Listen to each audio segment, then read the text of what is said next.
American is the latest climber to die on Mount Everest. Colorado attorney Chris Coolish collapsed on his way down. It was back in 1922 when the first trip to Mount Everest was made with the goal of getting to the top. The trip failed, and it wasn't until more than 30 years later that it was proven that someone had reached the top. On May 29, 1953, Edmund Hillary and Tenzing Norgay did this amazing thing.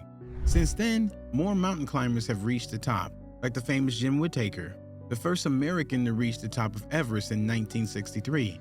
About a century after first trying to ascend the mountain, today, mountaineers face a completely different crisis: overcrowdedness.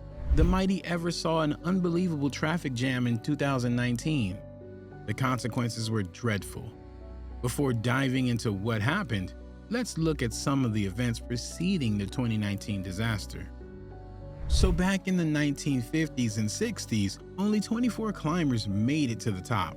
Only the best and most experienced hikers went on these trips, which were only meant for the best of the best. A regular person couldn't just decide to climb Everest. That would be like choosing to go to the moon, but that changed in the 1990s. Mount Everest's scenery was once empty and uninviting, with only a few signs that people had ever been there. Later, it became a huge source of income for Nepal, and later, for Tibet as well. These countries figured out that rich, eager people from the West would pay to try to climb their mountain, which is the largest in the world, and they were right. Rob Hall and Scott Fisher, both experienced climbers, saw a business chance and started their own companies. They offered to guide a group of people who wanted to reach the top of Everest. This caused the Everest disaster in 1996, in which both Hall and Fisher died. Surprisingly, this news made more people want to climb Everest, thanks in part to the popularity of John Krakauer's book, Into Thin Air. Krakauer was one of those who had made it out of the 1996 trip alive. From what Hillary and Norgay did in 1953 until 1989, 36 years, less than 300 people reached Mount Everest. Then, just in the 1990s, 885 people made it. That was only the start. Nepal made tens of millions of dollars because thousands of Westerners, most of whom did not know much about climbing, paid a lot to try to reach the top. During the 2000s, about 3,425 people reached the top as the climbing season got busy. The problem of too many people had now started to become a worry, but Nepal and Tibet's government didn't appear to make any efforts to limit the number of climbing passes they issue. More terrible things like disasters in 1996 continue to happen, but it didn't do much to stop people who were now even more drawn to climbing the mountain.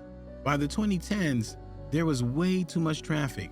Every year, a new record number of hikers showed up, and climbing Everest became even more popular when social media made it so important to share pictures and stories online.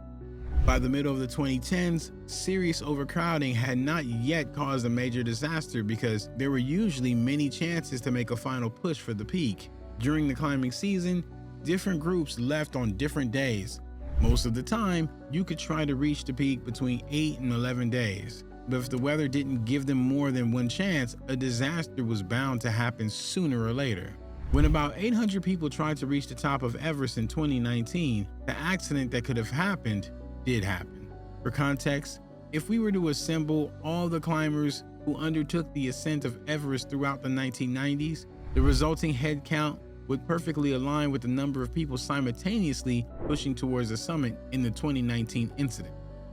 Every single year, people die on Everest from altitude sickness, weariness, hypothermia, or a terrible fall. Most at risk are inexperienced climbers, especially if a poor guide leads them or things start to go wrong, as they did in 2019. Most people who wanted to climb to the top were at base camp by the middle of April, and everything seemed fine. A group of brave Sherpas had already prepped the path through the Kahumbu icefall, called the Icefall Doctors. They put ladders across crevices, fixed ropes and pegs, and made ice routes to Camp 2.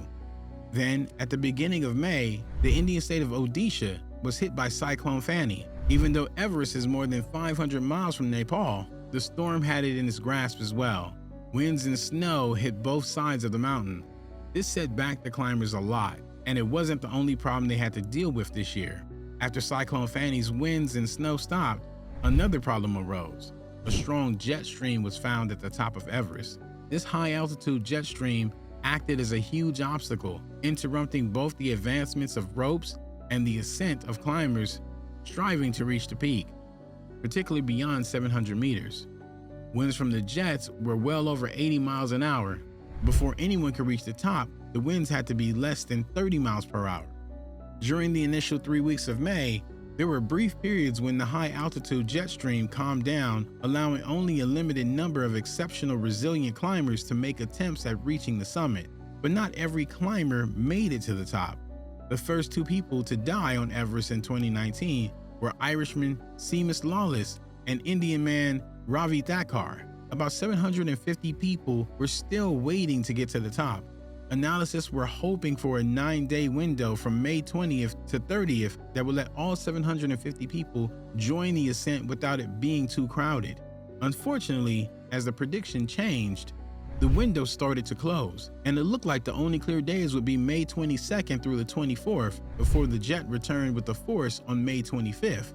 With such a short time, and because they didn't want to be near the top of the mountain when the jet came back, hundreds of climbers got ready to start their ascent on the peak May 21st.